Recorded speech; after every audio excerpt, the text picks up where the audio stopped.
Hey there, 6th grade.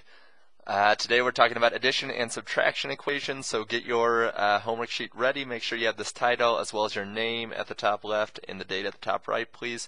This is just a little bit about what we talked about today. We're going to talk about how to solve equations.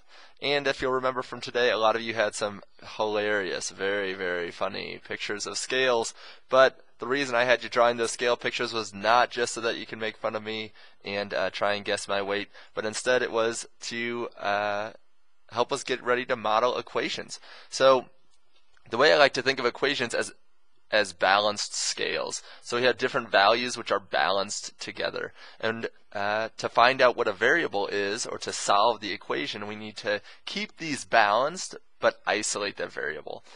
So I like to look at this and wonder, all right, what equation is this trying to show? And first I better describe this to you. Each one of these little boxes is called an algebra tile, and they each have the value of 1, positive 1. Later this year we'll talk about negatives, but right now we just know that these are each worth positive 1. Now this X box here, and I know a lot of your ears peaked up, even though you're probably used to just snoring while you watch these videos. This X box here, I like to imagine it's just like a little thin box made of paper. It doesn't really have any weight to it, but what it does is it covers up some other tiles. So we don't know how many tiles are underneath it. It could go really far back. If this were 3D, it could be holding a whole lot of tiles, but we need to figure out, without lifting up the box, we want to try and guess. We need to figure out, we need to determine how many tiles, or what is the value that's hidden underneath that X box. What is the value of that X box? So hopefully you can figure this out. You don't need to draw this yet. We're going to draw it in a minute. But first, let's take some notes that you're going to use to solve these equations. For solving any equation, no matter what equation it is, we always go step number 1, draw the scales of justice. And it's a very serious matter, so you have to use the deep voice if you're going to say, we have to draw the scales of justice. And I'm going to show you what that means in just a second. Step number 2 is to locate the variable, or locate the variable. And it could be a really small number, so maybe we'll use a really high voice, but we could also use a deep voice in case it's a big number too. But we usually use lowercase letters for variables. We can use any symbol, but usually we use lowercase letters, so maybe that's why you use the high-pitched voice. Or maybe it has no reason. Maybe 7th grade just started doing it last year, so we're just going to follow their example. Step number 3 is to isolate the variable by undoing what's been done. I told you today I had a teacher in the past who would always sing that, a little phrase, undo what's been done. So you're going to have to do that for me, and that's called inverse operations. So if something's being added, we're going to subtract it. If something's being multiplied, we're going to undo multiplication by dividing.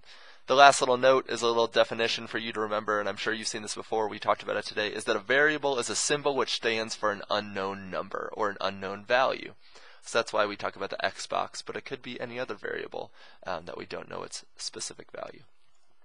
So for the first example, I'm going to ask you to not only write this, but draw it as well. This is not what it looked like. I think on the first page we had something that looked like this. So we have an X box with 3 tiles, and it's balanced with the other scale, which has 12 tiles on it. So I'm going to think, how could I write this as an equation? Well, this is the scale of justice. The scales of justice always go by the equal sign because they're telling us what's balanced. Well, on the right side we have 12, and on the left side we have an X box, or whatever's under there, and then in addition to that, we have 3 positive tiles. So when I say step number 1 is to draw the scales of justice, even if you're not going to draw all the scales for your normal problems, I do want you just to draw the bar. That helps us to know that whatever we do to the right side of the scales, we need to do it to the left, and vice versa, and that's to make sure that it stays balanced. Step number 2 is to find the variable.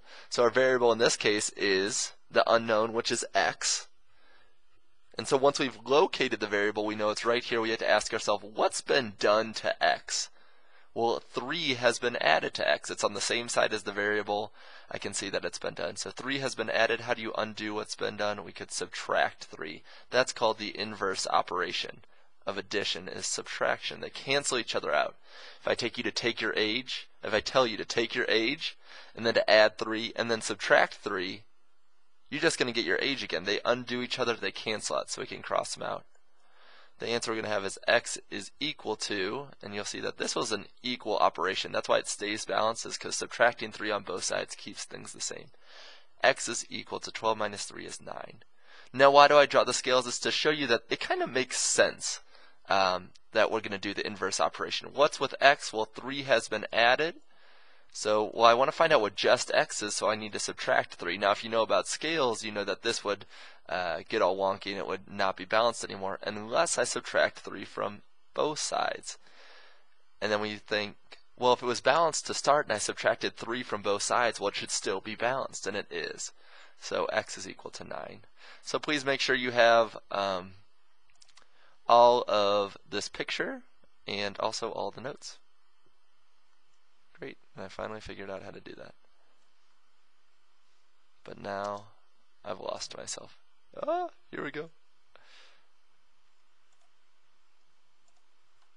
Hold on. Ah!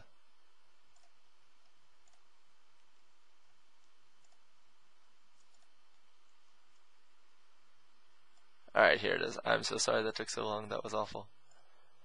Okay, let's do some examples together. So the first one says m minus 26 is equal to 43. So the first thing I'm going to say is draw the scales of justice. Step number 2 is find the variable. Variable is m. Hopefully you saw that right away. Step number 3 is to undo what's been done. Now this time we don't have something added. We have 26 was subtracted. Well, how do you undo subtraction of 26? How do we cancel that out? By adding 26. So we want these to cancel out because, again, we just want the m to be isolated or to be by itself. So we want to know what the m balances with.